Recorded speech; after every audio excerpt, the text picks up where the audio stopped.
இன்றைய காலகட்டத்தில் பெண்களை ஒரு சில இடங்களில் அவர்களுக்கு மரியாதை கொடுக்காமல் நடப்பது, அல்லது ஒரு சில இடங்களில் பாலியல் பலாத்காரம் செய்யக்கூடிய செய்திகள், ஒரு சில இடங்களில் பெண்களை முழு சுதந்திரம் கொடுத்துவிட்டு அவர்களை கற்பழித்த சம்பவங்கள், இந்த மாதிரி நிறைய செய்திகள் பெண்கள் சம்பந்தமாக நாங்கள் தொடர்ச்சியாக பார்த்து வருகிறோம். இன்றைக்கி ஒரு நியூஸ் எடுத்து பாருங்கள், ஒரு நியூஸ் பேப்பரில் ஒரு செய்தியில் தினமும் ஒரு செய்தி இல்லாமல் இந்த செய்தியை கடந்து செல்ல முடியாது.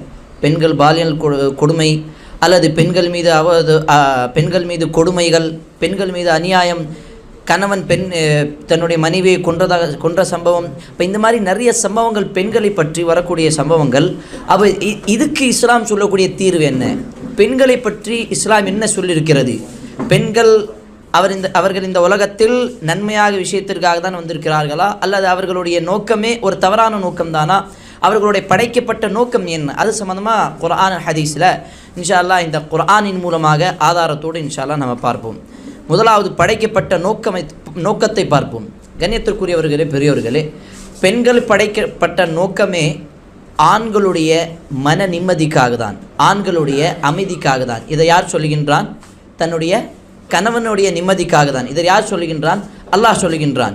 முதலில் ஒரு ஆணை அல்லாஹ் சுப்ஹானஹு வ தஆலா இறைவன் படைத்த பிறகு அவர்களுடைய துணைக்காக, அவர்களுடைய மன நிம்மதிக்காக அல்லாஹ் இறைவன் முதல் மனிதனுடைய விலா எழுவிருந்து ஒரு பெண்ணை படைக்கின்றான். இன்னொரு படைப்பை அல்லாஹ் ஆண்களைப் போல ஒரு பெண்ணை ஜோடியாக அல்லாஹ் படைத்ததாக சூரத்துல் பக்ராவிலும் அல்லாஹ் சுப்ஹானஹு வ தஆலா 2வது அத்தியாயத்தில் கூறுகின்றான்.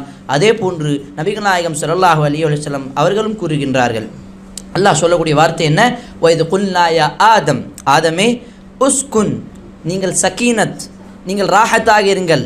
வஸௌஜுகல் ஜன்ன, நீங்களும் உங்களுடைய மனைவியும் சொர்க்கத்தில் ஒன்றாக இருந்து. அப்போ மனைவி உடைய நோக்கம், ஒரு பெண்ணுடைய நோக்கம் தன்னுடைய கணவனை திருப்திப்படுத்துவதற்காக தான் இஸ்லாம் சொல்லுகின்றது அவர்களுடைய படைக்கப்பட்ட முதல் நோக்கம்.